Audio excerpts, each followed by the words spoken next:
कहानी है सीने पे दाग भाग दो। मुफ्ती साहब बोले, आरिफ बेटा, तुम्हारी बीवी ने तुमसे क्या झूठ बोला है? ससुराल वालों ने तुम्हें कैसे धोखा दिया है? हजरत, यह बात आप मुझसे नहीं, मेरी बीवी से पूछिए। पूरी महफिल में सन्नाटा पसर गया। मेरे अब्बू अम्मी और भाइयों के ही नहीं, मेरे ससुर का भी चेहरा शर्म से झुक गया। मेरी अम्मी तड़प उठी। पर्दे के पीछे खड़ी मैं भी सिसक पड़ी। मुफ्ती साहब बोले, बताओ बेटी, क्या बात है? मैं जोर जोर से रोने लगी। मेरी आंखों से आंसुओं का सैलाब उमड़ पड़ा। होठ थरथराने लगे, जिस्म कांप उठा। मुझसे बोला नहीं गया। बोलती भी तो क्या। आरिफ ही खड़े हुए और तैश में बोले, हजरत, यह क्या बोलेगी? बोलने के लायक ही नहीं है ये। सिर्फ यही नहीं, इसके घर वाले भी। मेरी अम्मी का रोना और बढ़ गया। मेरे अब्बू भी फफक पड़े। भाइयों को गुस्सा आया, उनकी मुट्ठियां भिज गईं। पर अब्बू ने उन्हें चुप रहने का संकेत किया। और मैं सोच रही थी कि यह धरती फट जाए और मैं उसमें समा जाऊं। पर ऐसा होना नामुमकिन था। पेशेमाम साहब बोले, बात क्या है? मुझे बात भी तो पता चले। मेरी बीवी के सीने पर दाग है, उजले उजले, चर्बी जैसी दिखाई पड़ती है। नजर पड़ते ही मुझे घिन आती है। पंचायत में दोबारा सन्नाटा छा गया। आरिफ बोलते रहे, यह बात मुझसे छिपाई गई है, हम लोगों को नहीं बताई गई। इतना कहकर आरिफ थोड़ी देर शांत रहे। फिर बोले, और जब मुझे इसकी जानकारी हुई, तो मुझे मेरी बीवी ने बताया कि ये दाग चाय के है। जबकि क्या? एक साथ कई मुंह खुले। जबकि ये दाग तेजाब के हैं। पंचायत में खलबली मच गई।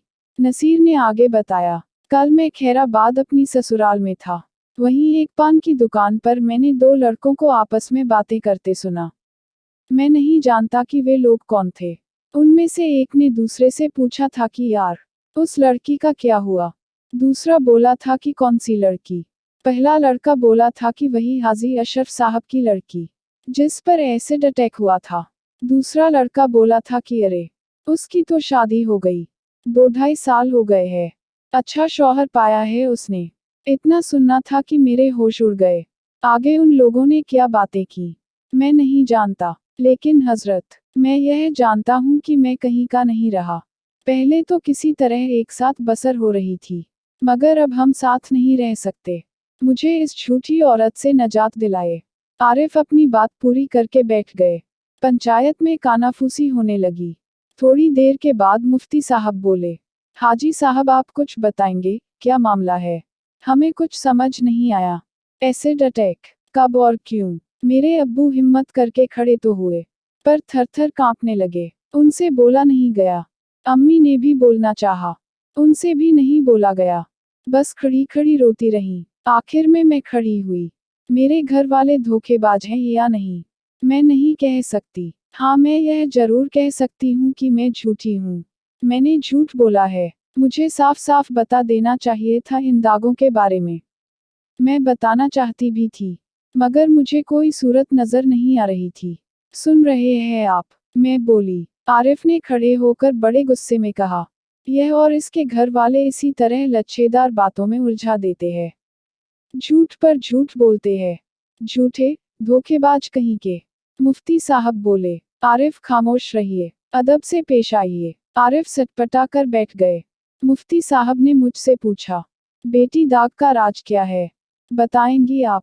मैं फफक पड़ी। ऐसा लगा जैसे दाग दहक उठे। जलन पूरे शरीर में दौड़ गई। मैं बोली, मैं उस वक्त 11वीं जमात में पढ़ती थी। एक हिसाब से दुनिया जहान से अनजान थी। मैं Abul Kalam Azad girls inter college में रोजाना अपनी चचेरी बहन के साथ पढ़ने जाया करती थी। मेरी चचेरी बहन भी उसी स्कूल में पढ़ाया करती थी। इतना कहकर मैंने थोड़ी सी सांसें भरी और दोबारा कहना शुरू किया। मेरी चचेरी बहन की शादी जिस आदमी से हुई थी, वह ठीक नहीं था। जुआरी शराबी था, उनको मारता पीटता भी था। इसलिए उन्होंने तलाक लेना चाहा था। वह शख्स तलाक देने के लिए राजी नहीं हुआ। बहन बेचारी मायके में बैठी रही और कॉलेज में पढ़ाने लगी। मैंने फिर थोड़ा दम लिया और आगे बोली, हर दिन की तरह उस दिन भी हम लोग खुशी खुशी कॉलेज जा रही थी। हम लोग कॉलेज पहुंचने वाली ही थी कि बहन ने मेरा हाथ पकड़कर मुझे अपनी तरफ खींचा और चिल्लाते हुए बोली कि भागो भागो, मैंने देखा सामने वही जालिम शख्स खड़ा था। वह पहले भी एक दो बार बहन के सामने आ चुका था। उनका रास्ता रोक चुका था। उन्हें जबरदस्ती अपने घर ले जाना चाहा था। हमने सोचा कि वह आज भी वही हरकत करेगा। सो हम दौड़ पड़ी। बहन आगे आगे दौड़ रही थी और मैं उनके पीछे पीछे। मुझे पीछे छोड़ता हुआ वह शख्स बहन के पास तक पहुंच गया। उसने एक हाथ से बहन का नकाब खींच लिया। बहन को ठोकर लग गई। वे वहीं सड़क पर गिर पड़ी। उस जालिम ने झोले से तेजाब की बोतल निकाली और उसका ढक्कन खोलकर एक झटके से उनके चेहरे पर उड़ेल दी। मैं भी तब तक उनके करीब पहुंच चुकी थी। तेजाब के छींटे मेरे चेहरे पर तो नहीं पड़े, हाँ मेरे सीने पर जरूर आ पड़े। मेरा सीना झुलस उठा। मैं गश खाकर गिर पड़ी।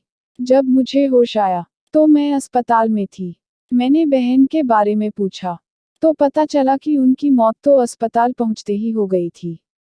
मेरी दुखभरी कहानी सुनकर पूरी पंचायत में खामोशी छा गई। अजब तरह की खामोशी। 90% लोगों की हमदर्दी मेरे साथ थी। पर फैसला मेरे हक में न रहा। फैसला रहा आरिफ के हक में। मेरे घर वालों के सच्चाई छिपाने और मेरे झूठ बोलने की वजह से मेरा तलाक हो गया। मैं अपने घर वालों के साथ मायके चली आई। आरिफ ने बच्ची को लेने में कोई दिलचस्पी नहीं दिखाई। यह मेरे लिए अच्छी बात हुई। मैं अपनी बच्ची के बगैर एक पल जिंदा रह भी नहीं पाती। मैं बीएड तो पहले से ही थी और टीईटी भी। अभी जब 1 साल पहले सहायक अध्यापकों की जगह निकली तो मेरा उसमें सिलेक्शन हो गया। यही 10 किलोमीटर की दूरी पर मेरी एक प्राथमिक विद्यालय में पोस्टिंग भी हो गई।